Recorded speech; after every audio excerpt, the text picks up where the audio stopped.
साथियों, उत्तर प्रदेश के हरदोई जिले का एक छोटा सा गांव है जिसे अलियापुर गांव कहा जाता है और इसी गांव में रहती थी मानवी मिश्रा, जिसका सपना एक आईएएस अफसर बनने का था। इसी सपने को पूरा करने के लिए वो दिन रात अपनी पढ़ाई में लगी रहती थी और ठीक इसी तरह 31 अगस्त 2025 की सुबह वो अपनी तैयारियों में लगी हुई थी। वहीं उनकी माताजी घर के बाहर कपड़े सुखा रही थी, लेकिन कुछ ही देर बाद अचानक घर के अंदर से एक तेज धमाके की आवाज आई और धमाके की आवाज सुनकर पूरा गांव हिल गया। भागती हुई मानवी की मां जब घर के अंदर पहुंची तो वहां का नजारा देखकर उनके होश उड़ गए। जमीन पर मानवी मृत अवस्था में पड़ी हुई थी और उसके एक हाथ में तमंचा था। साफ देखकर पता चल रहा था कि मानवी ने अपना जीवन खुद ही समाप्त कर लिया है। लेकिन सोचने वाली बात यह थी कि एक लड़की जो बेहद खुश मिजाज थी, लंबे समय से यूपीएससी की तैयारी कर रही थी, अचानक ऐसा क्या हुआ जिसकी वजह से उसने अपना ही जीवन समाप्त कर लिया। धमाके की आवाज सुनकर मानवी के घर लोगों की भीड़ जमा होने लगी और फिर तत्काल इसकी सूचना पुलिस को दी गई। कुछ ही देर में पुलिस मौके पर पहुंची और कमरे की अच्छी तरह से फॉरेंसिक जांच करवाई गई। इसके बाद पुलिस ने शव को अपने कब्जे में लिया और पीएम के लिए भेज दिया। शुरुआत में सबको यही लग रहा था कि मानवी ने अपना जीवन खुद ही समाप्त कर लिया है,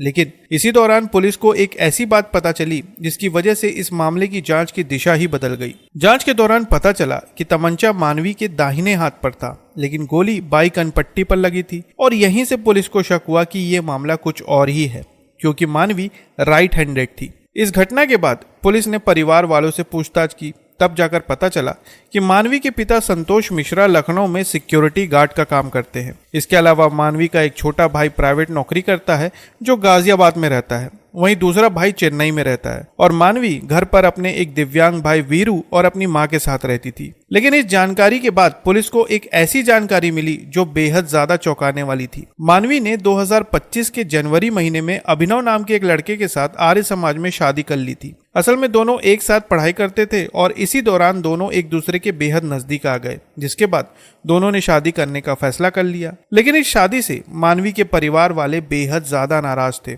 और जब ये बात उन्हें पता चली तब उन्होंने इस रिश्ते को मानने से साफ इनकार कर दिया। लेकिन फिर धीरे धीरे वो मानवी को समझा बुझाकर घर ले आए। उन्होंने कहा कि हम पूरे रीति रिवाज के साथ तुम्हारी शादी करवाएंगे। मानवी मान गई और घर वापस आ गई। लेकिन दूसरी तरफ बात करें अभिनव की, तो उसने कड़ी मेहनत करके प्रभारी प्रधानाचार्य का पद हासिल कर लिया था और मानवी आईएएस बनने की तैयारी में लगी हुई थी। अब भले ही दोनों अलग अलग रहते थे, लेकिन एक दिन भी ऐसा नहीं जाता था जब दोनों एक दूसरे से फोन पर बात ना करते हो या मैसेज ना भेजते हो। हर रोज गुड मॉर्निंग मैसेज और गुड नाइट मैसेज दोनों एक दूसरे को भेजा करते थे। लेकिन घटना वाले दिन जब अभिनव सोकर उठा तब उसे ना ही मानवी का कोई मैसेज दिखा और ना ही कॉल।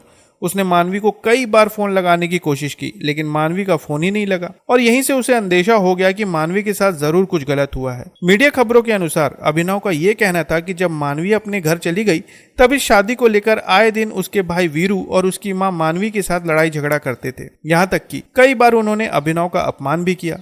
लेकिन इसके बाद भी मानवी अपनी पढ़ाई के साथ साथ अपने परिवार का देखभाल भी करती थी और इसी वजह से वो अब तक उस घर में थी। इस जानकारी के बाद पुलिस ने तत्काल मानवी के दिव्यांग भाई वीरू को हिरासत में लिया और उससे कड़ाई से पूछताछ शुरू की। पूछताछ के दौरान वीरू ने अपना जुर्म कबूल कर लिया और उसने बताया कि उसी ने मानवी को मारा है, क्योंकि वो इस रिश्ते से बेहद ज्यादा नाराज था और इस वजह से उसने अपनी बहन मानवी को मार डाला। वहीं इस घटना को छुपाने के लिए उसकी मां ने भी अपने बेटे का साथ दिया और इस वजह से मां और बेटे दोनों पर मुकदमा दर्ज करके उन्हें न्यायिक हिरासत में भेज दिया है। इस पूरे मामले में सबसे बड़ी बात यह थी कि मानवी राइट हैंडेड थी, लेकिन क्राइम सीन को देखने के बाद पुलिस ने बड़ी ही समझदारी से काम किया और आखिरकार आरोपियों तक पहुंच गई। तो साथियों, ये था यूपी के हरदोई जिले का वो मामला जिसने पूरे गांव को हिलाकर रख दिया। इस पूरे मामले पर आप क्या कहना चाहेंगे कमेंट बॉक्स में जरूर बताएं और नई खबरों के लिए चैनल को सब्सक्राइब करना ना भूलें। फिर मिलते साथियों एक नई खबर के साथ, तब तक के लिए आपका बहुत बहुत धन्यवाद।